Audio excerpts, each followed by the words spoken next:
네, 안녕하세요, 여러분. 네, 오랜만에 또 다시 뵌 것 같은데, 네, 1순환 끝난 지 한 또 3개월 정도 된 것 같죠? 네, 정치학 2순환은 일단, PSAT랑 같이 하다 보니까 많은 분들이 이제 힘들어 할 수가 있어요. 오전하고 오후에 PSAT 열심히 공부하고 벌써 이제 기진맥진하고 있는 상태에서 정치학 수업을 저녁에 들으러 오면은 이게 거의 이제 극기 훈련에 가까운 상황이 돼 버리는데, 그럼에도 불구하고 이렇게 수업을 들으러 오신 것 자체가 너무 대단한 것 같고요. 네, 그렇습니다. 그래서 일단 그 이순환 때는 PSAT랑 같이 하니까 여러분들이 부담을 느끼지 않도록 그렇게 최대한 배려하면서 강의를 할 거예요. 일단 그렇고, 미순환 때는 뭘 할 거냐 라고 했을 때,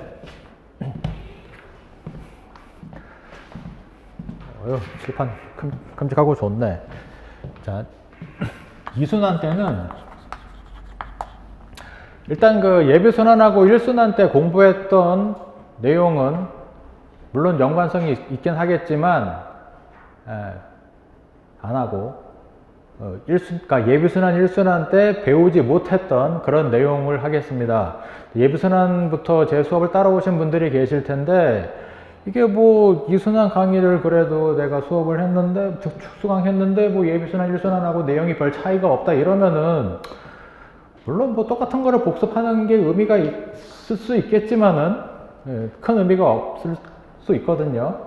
그래서 예비순환 1순환 때 배우지 않았던 그런 내용으로 할 것이고, 제가 올해 1순환 마지막 시간에 예고해 드렸다시피 이제 정치학에서 가장 어려운 내용들 위주로 해서, 그래서 제가 이제 고난도 이론이라고 했고,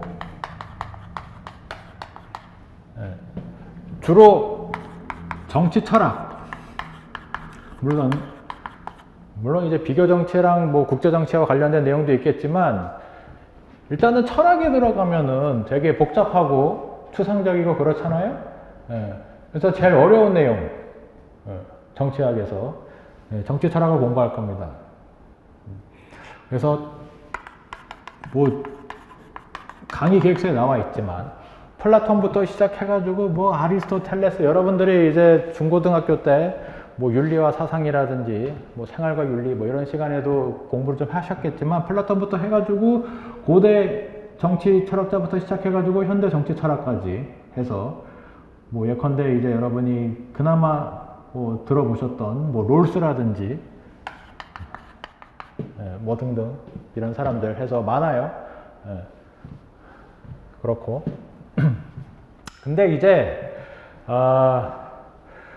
우리가 이제 수험생이니까 이제 수험 적합적으로 공부를 하려면 어떤 걸 염두에 둬야 되냐 하면, 이것도 이제 제가 말씀을 드렸지만 가장 많이 나오는 분야는 비교 정치입니다.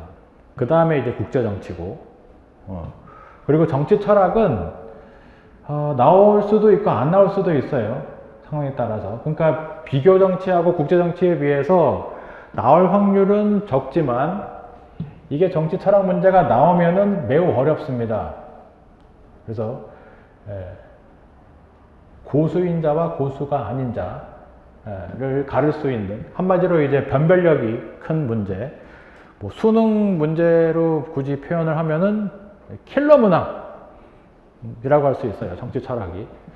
그래서 작년 같은 경우는 일행직에서 하버마스가 나왔습니다. 진짜 한숨 나오는데, 심의민주주의하고 연관시켜셔야 되거든요. 이제 이순환 때 배울 건데 그런 식으로 나온단 말이에요. 그러면은 이제 진정한 고수와 그렇지 않은 사람의 차이가 이제 현격하게 벌어지는, 작년 시험은 그랬어요. 그래서 제일 어려운 내용으로 해서 하고, 근데 이제 여러분 우리가 정치학을 준비하기 때문에 이 수업을 듣지만, PSAT, 언어 논리, 기출문제를 보시면은 정치 철학 관련된 내용이 엄청나게 많습니다. 그래서 그 교재를 한번 훑어보시면은 거의 매 장마다 끝에 PSAT 기출문제를 수록해 놨어요. 그래서 PSAT에도 도움이 되는 그런 강의가 될 것이다 라는 겁니다. 그러니까 긍정적인 마음으로 공부를 하시라는 거죠. 그 이순환 교재는 정치학만 공부하는 게 아니라 PSAT에 도움이 되는 뭐 PSAT 읽기 자료라고 하셔도 과언이 아니에요. 그래서 그런 이제 장점이 있다라는 것이고, 그 다음에 이제 비교정치 관련해서는 비교정치는 예비순환하고 1순환 때 우리가 많이 공부를 했습니다. 근데 이제 1순환 때 공부를 못한 내용이 방법론이에요. 그래서 방법론 요거 뭐 예컨대 이제 기출문제를 보시면은 뭐 과학적 방법론이라든지, 그래서 행태주의하고 후기 행태주의, 행정학 전공하신 분들은 행태주의, 후기 행태주의 뭐 나름대로 또 아실 거고, 그렇죠? 아니면 뭐 양적 방법론, 질적 방법론 이런 것도 출제가 됐고, 최대 유사체계, 뭐 최대 상위체계 이런 것도 출제가 다 됐어요. 그래서 그런 것들이 출제될 수 있기 때문에 비교정치와 관련해서는 방법론을 할 것이고, 그 다음 국제정치와 관련해서도 역시 예비순환하고 1순환 때 많이 했는데 또 하지 못했던 그런 내용들이 또 있습니다. 그런 이론들. 일단 제일 먼저 생각나는 게 뭐냐 하면 뭐 양면 게임이라든지, 이게 한 10년 전쯤에 입법고시에서 출제가 됐어요. 2014년도쯤에. 그리고 다른 직렬에서 출제가 됐었고, 뭐 이런 것들. 또 뭐가 있을까? 뭐 여러 가지가 있습니다. 뭐 또 생각나는 거는 이제 뭐 청중비용 이론이라든지, 요게 국립외교원에서 또 거의 한 10년 전쯤에 출제가 됐었고, 또 뭐가 있나? 공격방어 이론 뭐 이런 게 있어요. 이미 이제 다른 직렬에서는 국립외교원이나 국제통상직에서는 다 출제가 됐었고, 뭐 여러 가지가 있습니다. 시간 관계상 다 얘기 안 할게요. 어차피 공부할 거니까. 그리고 그렇지, 정치 철학과 관련해서는 또 민주주의 이론을 심도 있게 공부를 할 겁니다. 민주주의 이론에서도 출제가 많이 됐거든요. 그래서 요거는 이제 근데 뭐 대의민주주의라든지 참여민주주의, 뭐 심의민주주의, 그리고 합의제 다수제 민주주의 다 출제가 됐어요. 또 뭐가 있을까? 아무튼 여러 가지가 있습니다. 뭐 이런 것들 위주로 해서 공부를 할 거예요. 그래서 다시 한번 말씀드리지만 예비순환하고 1순환 때 공부하지 못했던 것들을 할 것이다 라는 겁니다. 자, 뭐 또 없나? 그리고 역시 끝나는 시간은 여러분들의 표정을 보고 피곤에 지쳐가지고 그런 기운이 역력하면은 수업을 좀 일찍 끝내도록 하겠습니다. 물론 일찍 끝나면은 그 못한 시간은 그냥 제가 떼어 먹느냐, 그렇지 않죠? 1순환 때 경험하셨다시피 한 번이나 두 번 정도 보강을 할 거예요. 그래서 그렇게 아시고, 아무래도 수업은 한 3시간 정도 하는 게 가장 효과적입니다. 3시간을 넘어가는 순간 이제 상당수의 분들이 이제 육체와 정신이 서로 분리되는 유체 이탈 상태로 가는 경우가 꽤 많거든요. 실제로 그런 고백을 하신 분들이 있어요. 몸은 여기 있지만 정신은 지금 저 먼 곳에 가 있다, 뭐 이런 얘기를 하신 분들이 계셔가지고, 그래서 최대한 효율적으로 하기 위해서 끝나는 시간을 정하도록 하겠습니다. 뭐 오리엔테이션은 많이 해봤자 지루하고 그렇기 때문에 수업 나가면서, 진도 나가면서 또 하고 싶은 얘기를 할게요. 자, 1권은 일단 여러분들이 수령을 하셨을 것이고, 2권은 제가 지금도 작업을 하고 있어요. 작년보다 더 좋은 교재를 만들기 위해서 오늘 아침하고 오후에도 열심히 작업을 했는데, 아무튼 한 일주일 후쯤에 2권을 이제 받으실 수가 있을 거다 라는 겁니다. 그러면 이제 교재를 한번 펴보시면요, 1권 그 제일 첫 번째 페이지 보니까 목차가 나와 있죠? 목차 해서 제목 해가지고 쭉 나와 있고 그런 게 있는갑다 보시고, 그 다음 1페이지를 가니까 이제 정치철학 권한도 이론 해가지고 1번 고대, 2번 근대, 3번 현대, 4번 유교 정치철학. 그렇지, 유교 정치철학도 나왔어요. 한 15년 전쯤에 행정고시에서. 그리고 5번 민주주의 이론도 이제 많이 나왔고, 유교 정치 철학도요, 사실은 그러면 내년에 유교 정치 철학이 나올 가능성이 얼마나 되느냐, 10% 정도 될까? 그다지 높진 않지만, 그렇다고 해서 내가 유교 정치 철학을 공부했는데 내년에 시험이 안 나오면 그냥 뭐 시간을 허비하고 그런 것이냐라고 생각할 필요가 없다. 왜냐하면 PSAT 언어 논리에서 다수 유교 관련된 내용이 나왔습니다. 그래서 긍정적인 마음으로 공부를 하시면 좋을 것 같다. 자, 2페이지 가셔서 제1편은 고대 정치 철학인데, 나올 가능성이 높은 사람은 딱 두 분이에요. 플라톤하고 아리스토텔레스. 그 다음 3페이지 가시면 정치 철학의 의의가 있는데, 이거는 뭐 가볍게 한번 읽어보시면 되고, 혹시 이제 내년에 정치 철학 문제가 나온다면 그냥 서두에 정치 철학의 의의, 지금 우리가 3페이지에서 보는 요 내용과 관련해서 그냥 써주시면은 멋있는 답안지가 될 것이다. 그래서 서론 쓰기용으로 해서 보시면 되고,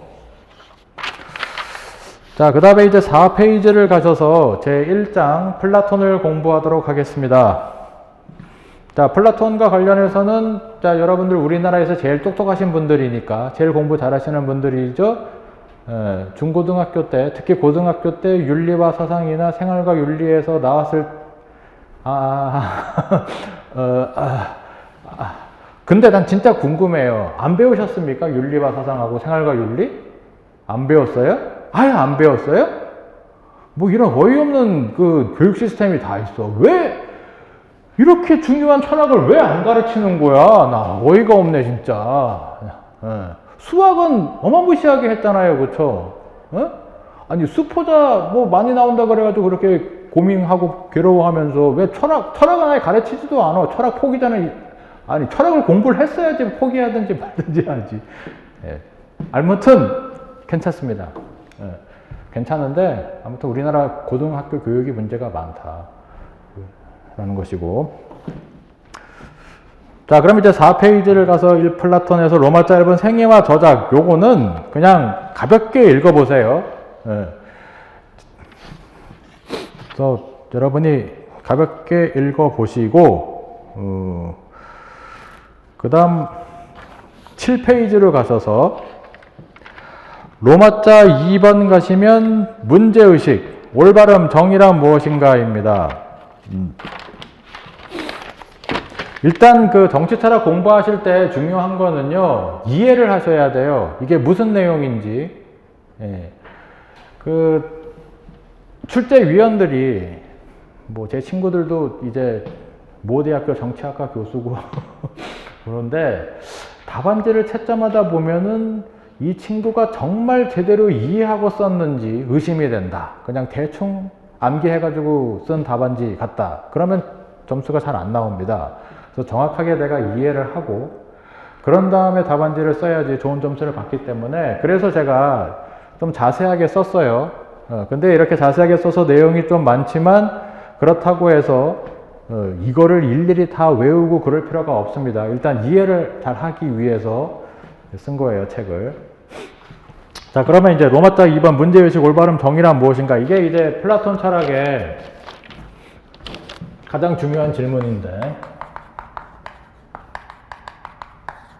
그러니까 정의란 무엇이냐? 이걸 이제 우리가 영어로 justice라고 하는데, 더 쉬운 말은 그냥 올바름 입니다. 무엇이 올바름이냐, 무엇이 정의냐, 이거예요. 이 질문에 대한 답인데, 그랬을 때 이제 플라톤이, 사실은 이제 플라톤의 책을 보면은 주로 대화책으로 된 게 많습니다. 플라톤의 가장 중요한 책이 국가라는 책이 있는데 거기에 등장인물이 주로 소크라테스예요.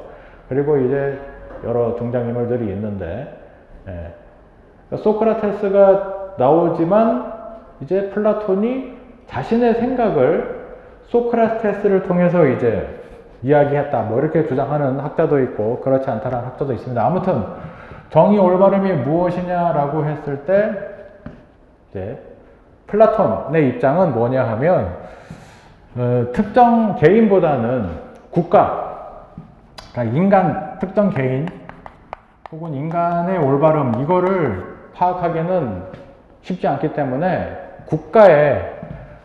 국가 전체적인 올바름을 파악하면은 개인의 올바름, 정의를 파악할 수 있다. 그래서 사실은 개인하고 국가는 구조적으로 동일하다라는 겁니다. 그러니까 굳이 비유를 하자면 국가는 영어의 대문자, 개인은 영어의 소문자. 그래서 국가의 정의 올바름을 파악하면은 그거를 그대로 개인에게 적용할 수 있다. 이런 얘기인데 이게 무슨 소리인지 아직까지는 이해가 안 갈 거예요. 네, 설명을 들으면은 이게 무슨 얘기인지 이해가 될 겁니다.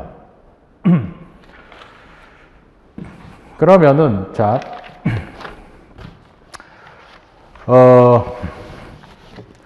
8페이지로 가셔서 로마자 3번 국가와 계급과 관련해서 이야기를 해보겠습니다.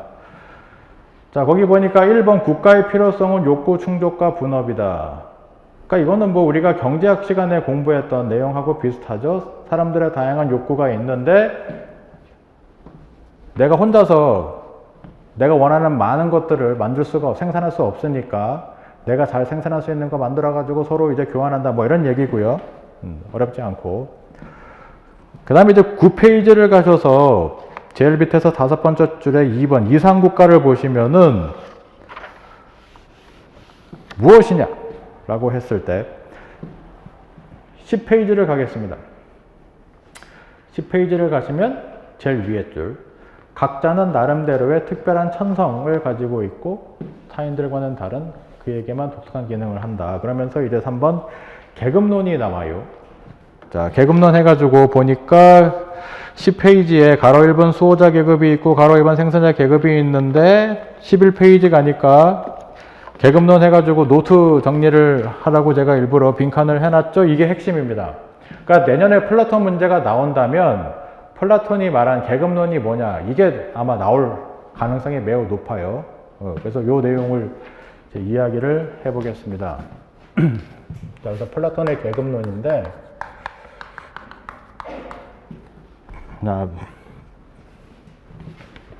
플라톤은 요거를 이렇게 해서 일단 여기 이제 교재에는 이게 신체라고 나와 있죠. 그리고 중간에 영혼이 있고 덕이 있고 다음 계급인데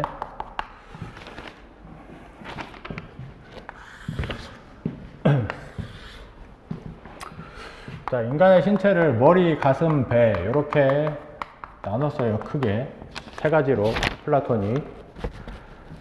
그러면 이제 머리는 어떤 영혼이 있냐 하면 여기는 이제 이성, 가슴은 기계, 배는 욕망이라는 영혼이 있단 말이에요. 여기까지 이해가 되시죠?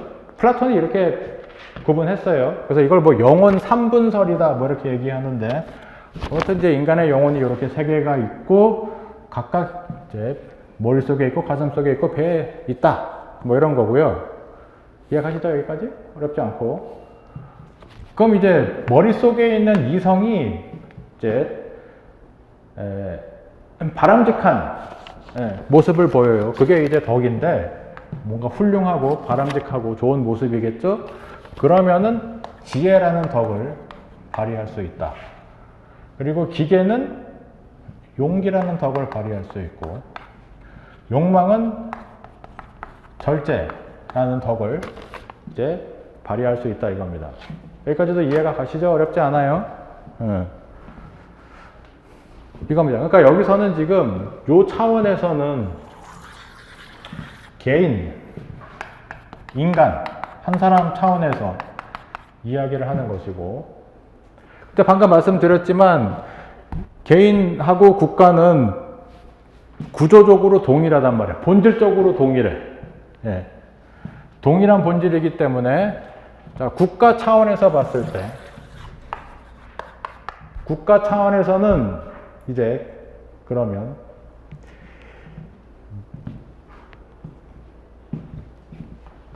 지혜를 잘 발휘할 수 있는 그런 사람들이 있겠죠? 예. 이런 사람들이 이제 통치자 계급이 되는 겁니다. 그러니까 쉽게 이야기하면 통치자는 정치인이에요.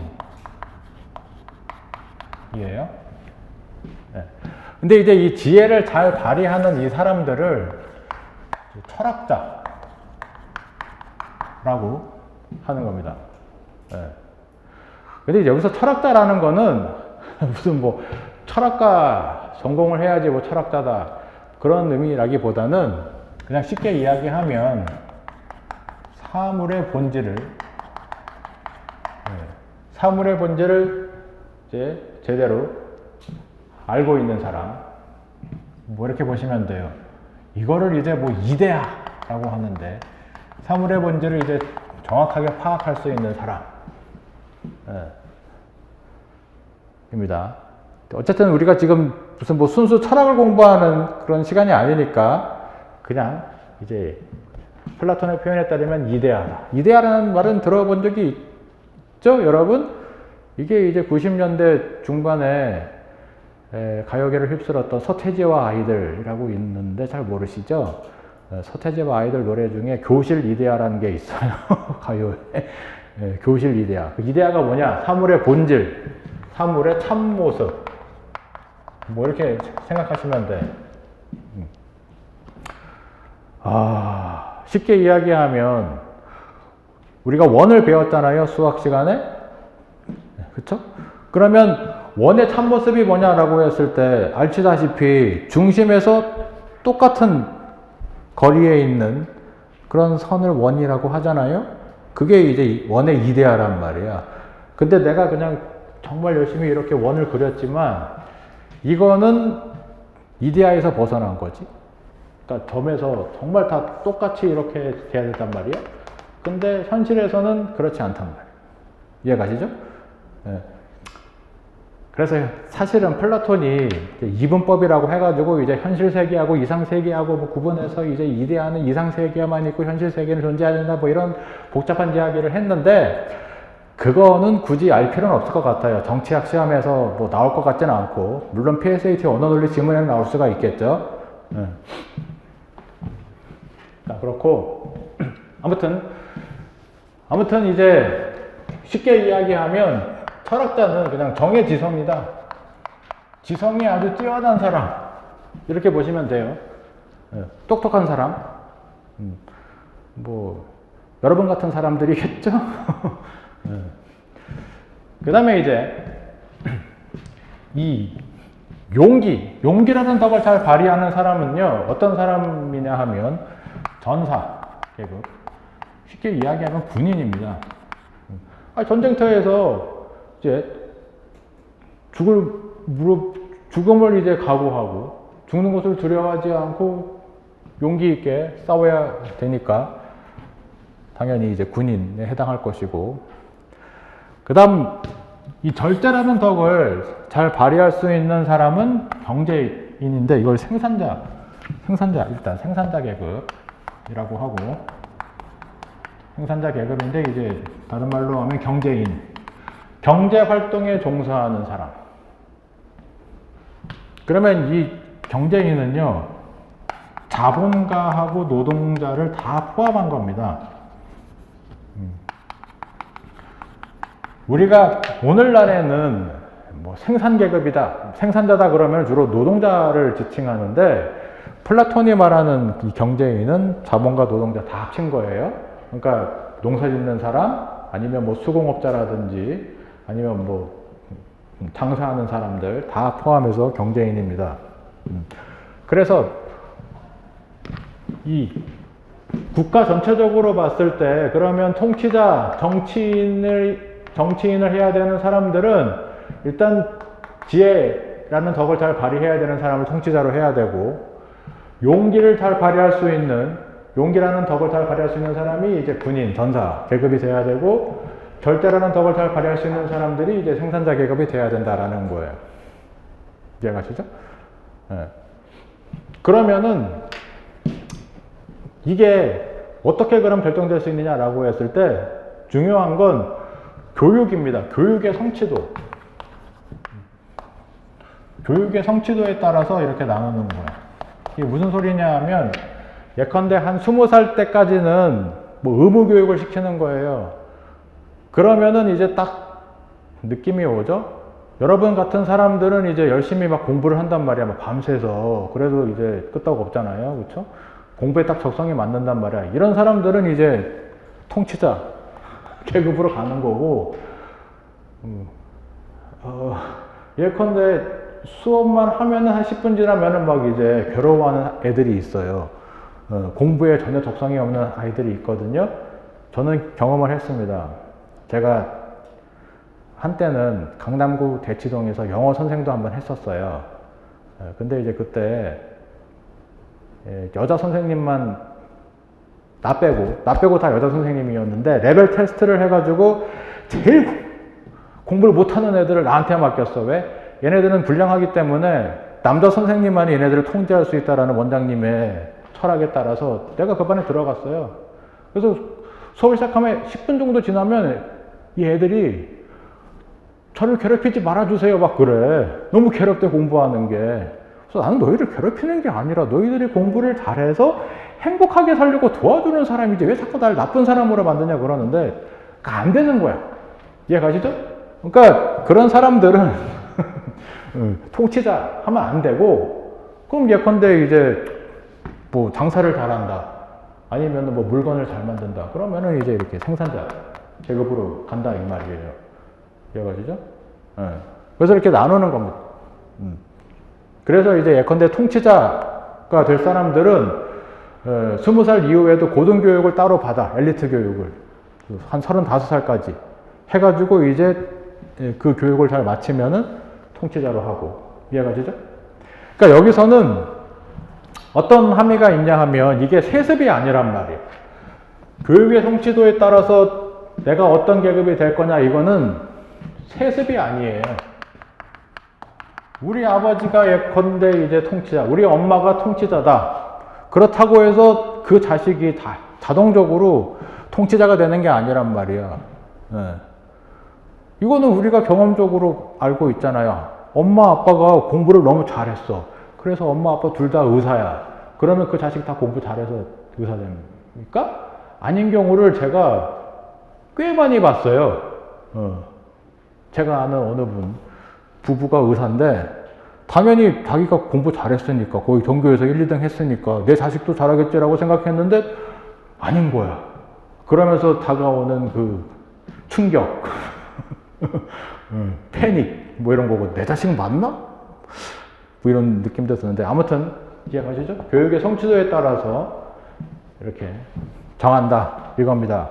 그러면은 이렇게 딱 계급이 정해지면은 자기 계급에 충실한 그런 삶을 살아야 되는 거예요. 예컨대 어떤 사람이 이 군인의, 그러니까 용기라는 덕을 잘 발휘할 수 있어가지고 딱 이제 군인의 계급으로, 그러니까 평생 군인만 하면서 살아야 되는데, 정치 한번 해볼까? 나도 대통령 되고 싶은데? 이래가지고 이제 총칼 들고 이제 쿠데타를 했어. 우리나라의 어느 대통령처럼 말이죠.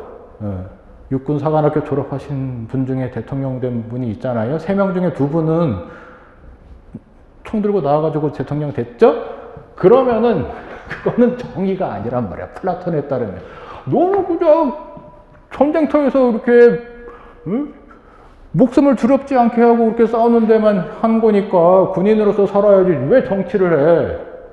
그러면은 그거는 이제 정의롭지 못한 불의가 되는 거야. 예컨대 어떤 사람이 기업의 CEO야. 그래가지고 막 이제 막 부동산 막 이런 투자 혹은 투기를 잘해가지고 돈도 엄청나게 많이 벌었어요. 그런데 정치 한번 해볼까? 이래가지고 이제 기업 CEO로 끝나야 될 사람이 정치를 해가지고 말이야 막 이제 전 세계를 상대로 해가지고 막 이제 갈취를 하고 뭐 그런 대통령 있잖아요, 그렇죠?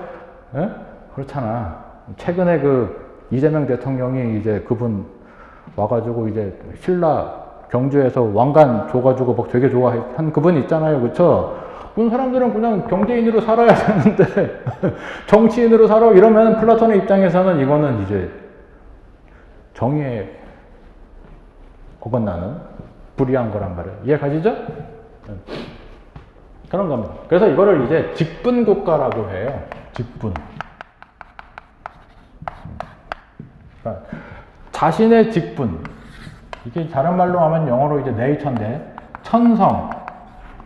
자신의 천성에 맞는 그런 직분으로 살아야지 그게 정의로운 국가. 이해 가시죠? 그러니까 이성을 잘 발휘해서 지혜의 덕을 발휘할 수 있는 그런 천성을 갖고 있는 사람은 통치자 직분을 맡는 거고, 용기의 덕, 이 용기의 천성을 잘 발휘할 수 있는 사람은 전사 직분을 맡고, 절제의 덕, 절제의 천성을 잘 발휘할 수 있는 사람은 생산자 이 직분을 맡아야 된다. 이런 내용입니다. 이게 핵심이에요. 이해 가시죠? 네. 그래서 내년에 시험에 나오면 이 내용을 물을 가능성이 가장 높다. 그래서 조금만 더 정리를 하면요. 여기 이제 지혜, 용기, 절제 요 세 가지가 조화를 이루면은 그게 이제 정의다. 혹은 이제 올바릅니다. 이렇게 이야기를 하고, 그래서 요게 지금 다 합치면은 4개잖아요. 지혜, 용기, 절제 요 세 가지 덕의 조화를 이루면은 정이라는 덕이 실현되는데, 그래서 이거를 이제 사주덕이라고 하는 겁니다. 4개의 주된 덕성인 거예요. 자, 요런 내용입니다. 이게 이상국가, 직분국가. 다시 한번 말씀드리지만 각자의 천성에 맞는 직분을 이제 주는 거죠. 그래서 그 직분을 잘 감당하면 그게 정의로운 국가다. 뭐 이런 겁니다. 그런데 이제 조금만 또 보충 설명을 하면요. 여기 이 통치자 계급하고 전사 계급은 합쳐서 수호자 계급이라고 해요. 합쳐서 수호자 계급. 영어로 하면은 the guardian. guardians. 이거는 뭐 우리가 무슨 가디언이란 잡지도 있잖아요. 들어보셨죠? 그게 수호자란 말이야. 네. 플라톤 정치 철학에서 가디언에 해당하는 자들은 통치자 계급하고 전사 계급. 이렇게 이제 보시면 되고. 근데 이제 둘 다 수호자 계급인데 통치자 계급은 이거를 이제 뭐 진정한 수호자 계급이다. 이렇게 이야기하고, 전사 계급은 진정한 수호자 계급을 뭔가 이제 도와주는, 보조하는, 그래서 보조적 수호자 계급. 이렇게 이제 이야기를 합니다.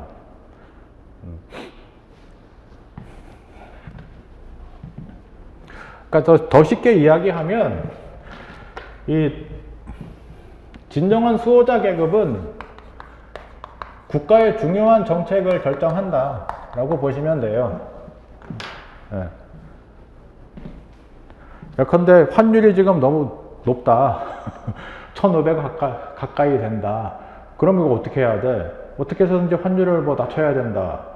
뭐 이런 이제 정책 결정이 있겠죠? 네. 트럼프가 저렇게 이제 갑질을 한다. 그러면 뭐 어떻게 이거 대처를 해야 되느냐, 이런 중요한 정책 결정 있지 않습니까? 이런 걸 이제 하는 게 통치자.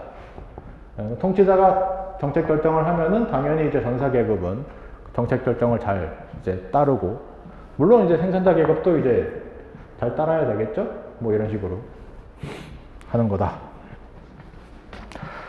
그래서 10페이지, 11페이지까지 설명을 했습니다. 그 다음에 12페이지를 가시면 로마자 4번 직분국가 원리가 나오네요. 이건 또 제가 말씀드렸죠? 자신의 천품, 천성에 맞는 그런 직분을 잘 감당하면 된다. 그런 얘기고. 그래서 13페이지 로마자 5번으로 가겠습니다. 로마자 5번을 가니까 참 놀랍게도 공산주의가 나왔어요. 이게 도대체 뭔 소리냐? 왜 갑자기 플라톤이 갑자기 공산주의자가 됐느냐? 왜 빨갱이가 됐느냐라는 건데,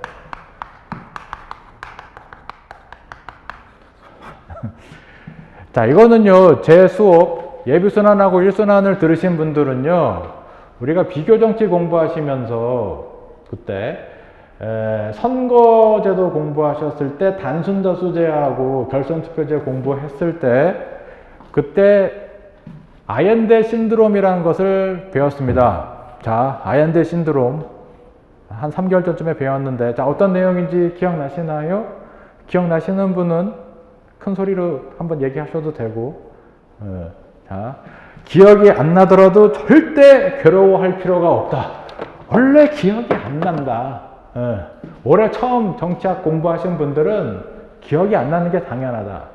아얀데라는 사람은 칠레의 대통령이었는데, 이제 그분이 사회주의자였어요. 그러니까 딱 이제 집권하고 나서 이제 이 사회적 약자, 빈민들을 위해서 이제 재분배 정책을 한 거죠.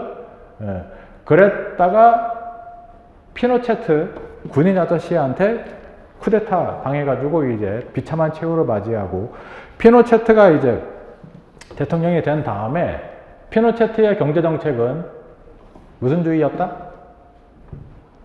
무슨 주의? 신자유주의였단 말이에요.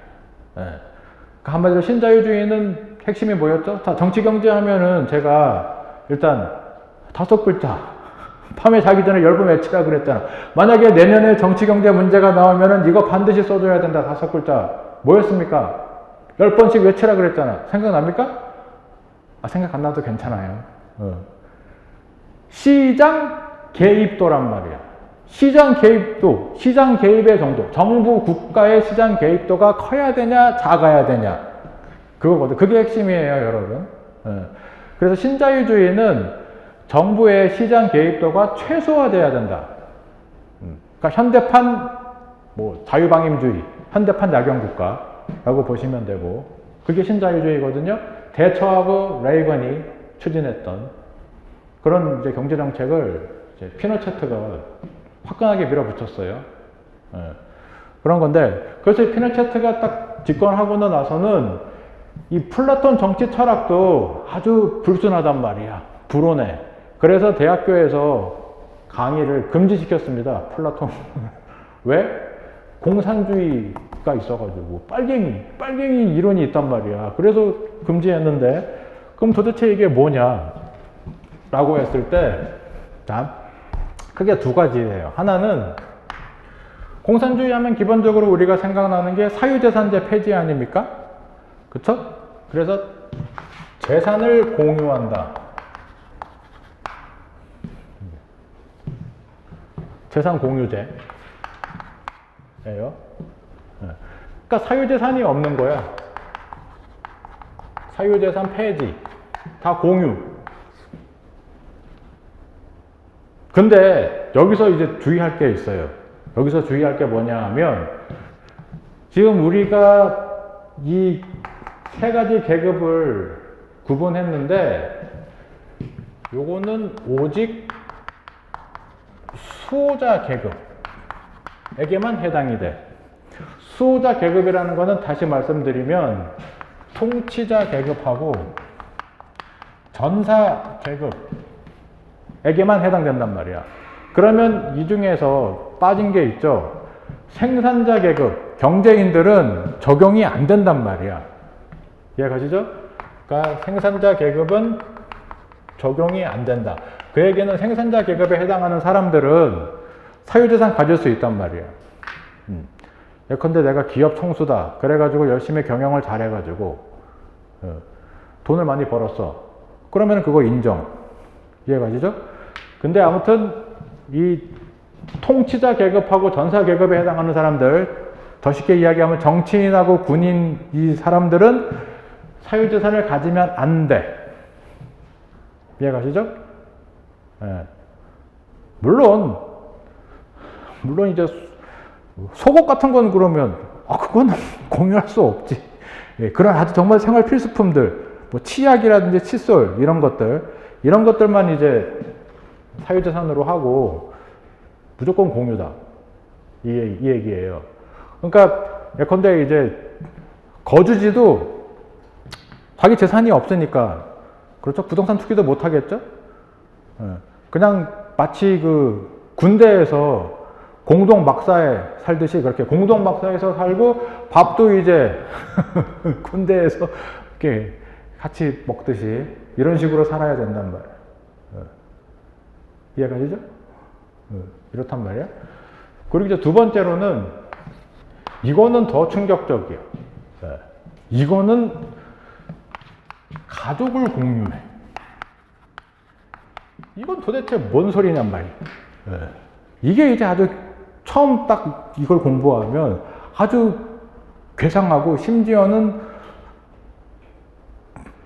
변태 같은 느낌이 들어요. 이게 뭐냐 하면 이제 이 수호자 계급에 해당하는 사람들, 이 사람들이 이제 공동박사에 거주하면서 그러면서 이제 지금부터 하는 이야기는 19금인데 다 19살 넘으셨죠? 이렇게 이 플라톤이 통치자 전사에 해당하는 사람들, 이 사람들은요 남자만 해당되는 게 아니에요. 남자, 여자, 성에 관계없이 어쨌든 교육 성취도에서 뛰어난 능력을 보이면은 남자건 여자건 다 통치자 계급이거든요. 그러니까 그 고대 그리스 시대에는 여러분도 아시겠지만 여성들은 뭐 정치 참여할 수 있는 권리도 없었고 그런 존재였거든요. 근데 이제 그 당시에 이런 이야기를 했다는 거는 아주 지금은 너무 당연한 이야기인데 여성들이 뭐 대통령 되고 국회의원도 되고 뭐 그런 게 너무나 당연한 건데 그 수천 년 전에 그리스 시대에는 당연한 게 아니었단 말이에요. 아무튼 그래서 이제 남자 여자 이렇게 딱 해가지고 이제 공동박사에 거주하면서 이제 서로 이렇게 로테이션으로 해서 성관계를 맞게 하는 거야. 그러면 이제 아이가 태어나겠죠? 날 거란 말이야. 그러면 그 아이를 태어나자마자 이제 그 뭐라고 해야 되나 산파? 아이를 받는 사람이 이제 아이도 이제 공동으로 키워요. 공동 타거서 같이. 그래서 이제 누구의 아이인지 모르게 그렇게 해야 된단 말이에요. 이해 가시죠, 여러분? 그러니까 이제 애들이 막 저렇게 공동 타거소에 있는데 분명히 저 중에 한 명은 내 아이일 텐데 누군지 모른단 말이에요. 그렇게 해야 된다. 이해 가시죠? 그게 이제 가족 공유제란 말이에요. 그러면 왜 이런 상당히 그 엽기적인 그런 주장을 한 것 같은데 왜 이런 주장을 했느냐라고 했을 때 플라톤이 변태라서 그러냐, 정신이 이상해서 그런 거냐, 그게 아니라 사유재산이 있고 나만의 가족이 있으면 어떤 문제가 발생한다는 겁니까? 목적이 뭐야? 이렇게 하는 목적이 뭐냐 하면 부패 방지입니다. 아니 뭐 이거는 뭐 우리가 뉴스를 봐도 지금 여러분 모 정당의 원내 대표 김무식이 의원께서 지금 곤혹을 치르고 있죠.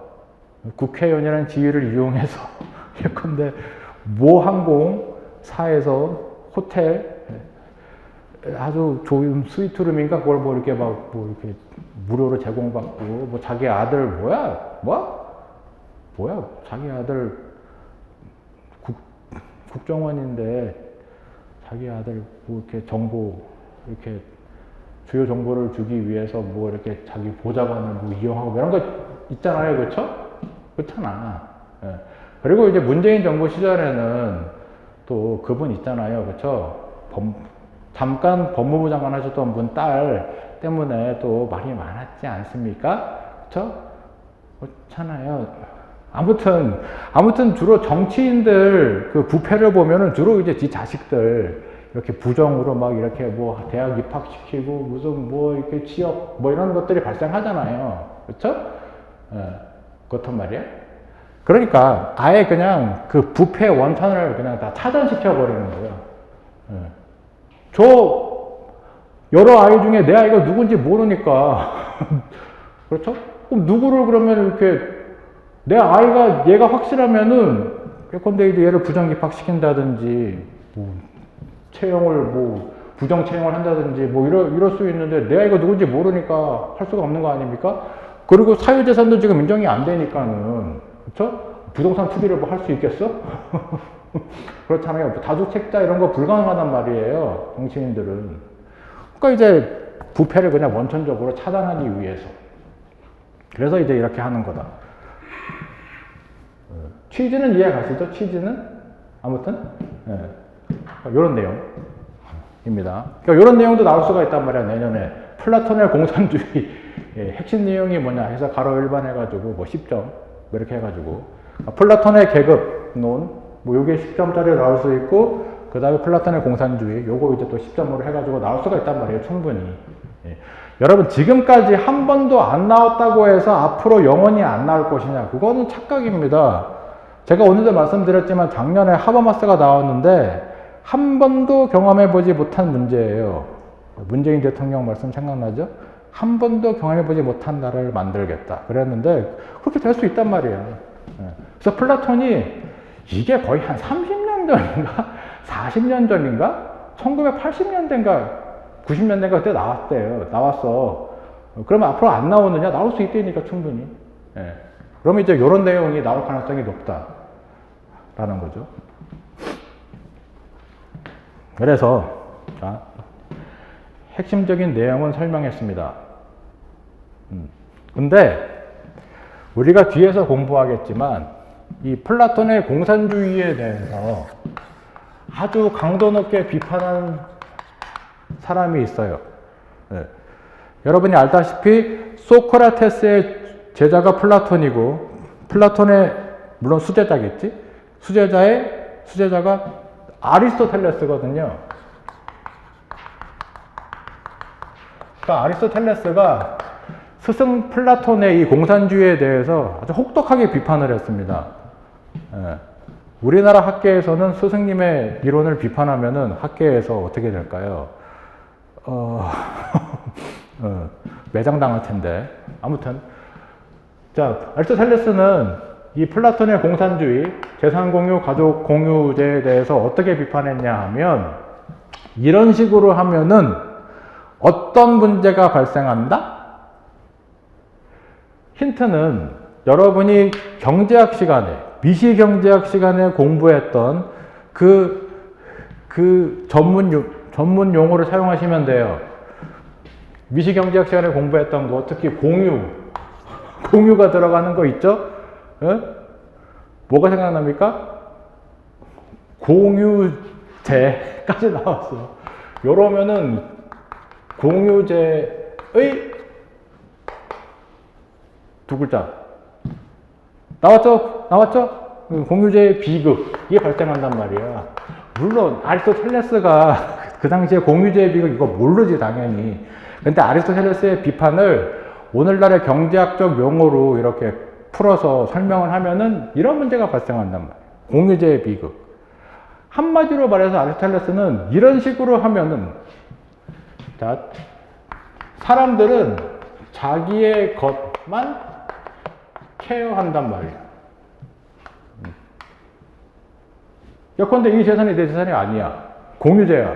공유재산이야. 그러면 그냥 막 쓰는 거지. 제대로 안 돌본단 말이야. 그렇죠? 그게 공유제 일단 비극 아닙니까? 공동 목초지, 공유지가 가장 핵심 아니에요? 공유제라는 개념에서 가장 대표적인 사례가 공유지 아닙니까? 그러니까 여러분이 이제 이건 뭐 정치학 예비순환 1순환 때도 공부했잖아요, 우리가. 특히 정치학 1순환 때는 국제정치에서 뭐 공부할 때 공유제의 비극 배웠습니까? 실제로 입법고시에서 출제가 됐었고, 뭐 공부할 때 공유제의 비극 나왔어요? 1순환 때? 국제정치에서? 기억 안 나도 괴로워하지 마시고, 환경 공부하셨을 때, 국제 환경 정치 공부했을 때 이게 입법고시에서 작년에 나왔어요. 작년에도 공유제 비극. 그리고 또 한 7년 전인가 8년 전에도 또 공유제 비극 나왔어. 그치? 그러니까 목동들이 그냥 자기가 갖고 있는 가축들 그냥 최대한 다 끌고 가가지고 공유지에 풀을 뜯게 하면은 결국 공유지가 황폐화된다. 이런 거잖아요. 그쵸? 자기의 것만 케어한단 말이에요. 이게 재산이 됐건 간에. 그리고 가족도 나의 가족이어야지 내가 케어를 하는 거지. 내 가족이 아니면은 케어를 안 한단 말이에요. 뭐 이런 이제 논리로 플라톤 스승님의 이 공산주의를 비판한다고요. 네. 이해가시죠? 그렇습니다. 자, 그래서 13페이지 가셔서 로마자 5번 공산주의인데, 그러면 거기 빈칸은 당연히 재산 공유제하고 가족 공유제 이렇게 빈칸으로 넣어주시면 좋겠죠? 빈칸을 많이 뚫으려고 했는데 시간이 촉박해가지고 제가 빈칸을 많이 못 만든 게 아쉽습니다. 내년에는 더 많이 빈칸을 만들어서 더 박진감 넘치게 공부를 하려고 하는데, 네. 그 다음에 이제 14페이지를 가시면 로마자 6번 교육 수호자 선발 기준은 제가 말씀드렸듯이 교육의 성취도에 따라서 한다. 넘어가시고, 그 다음 로마자 7번 가시면 철인 정치입니다. 철인이 뭡니까? 철인. 철인이라는 거는 이게 이제 뭐 철인 3종 경기 할 때 그 철인이 아니에요. 철인은 철학자를 그냥 철인이라고 이렇게 줄여서 표현을 합니다. 그래서 철학자가 통치자 계급이 돼야 된다. 철학자가 정치인이 돼야 된다. 그래서 이제 이거를 철인 정치 이렇게 이야기를 하는 거예요. 다른 말로 하면 철인 왕. 그러니까 플라톤이 이런 이야기를 합니다. 철학자를 왕으로 만들든지, 아니면 지금 왕이 있어요. 그러면 이 왕을 철학자로 만들든지, 아무튼 이렇게 하나 저렇게 하나 어쨌든 철인하고 왕하고 이렇게 일치가 되는 거죠. 이래야지 이게 이제 이상적인 정치, 이상적인 국가가 된다 이 얘기예요. 네. 그래서 이거를 이제 영어로 하면 philosopher king 이렇게 이제 영어 원서에 나와 있는데, 이거는 한 20년 전, 30년 전의 표현이고, 요즘에는 어떻게 표현하냐 하면 philosopher king and queen. 왜 이렇게 됐을까? 왜 퀸을 더 넣었을까? king 하면은 이게 사실은 여러분, 킹은 왕이라고 번역을 하지만 엄밀히 말하면 남자 왕이거든요. 그리고 퀸은 여왕이잖아. 우리가 뭐 엘리자베스 여왕 하면 엘리자베스 퀸이라고 하잖아요. 그치? 엘리자베스 킹이라고 안 한다고. 근데 이제 그냥 예전에는 이렇게 필로소퍼 킹 하니까는 이거는 그냥 남성 중심적인 표현이지. 그쵸? 남자만 왕이 된다 이런 느낌이 들잖아. 그게 아니란 말이야. 플라톤 철학은 제가 말씀드렸지만 교육의 성취도에 따라서 뛰어난 사람들은 남자건 여자건 다 통치자 되는 거거든요. 이해가시죠? 그러니까 남녀 차별이 없는 거야. 예.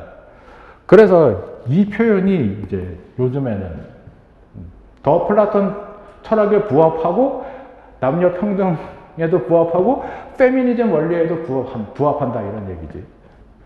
이해가시죠?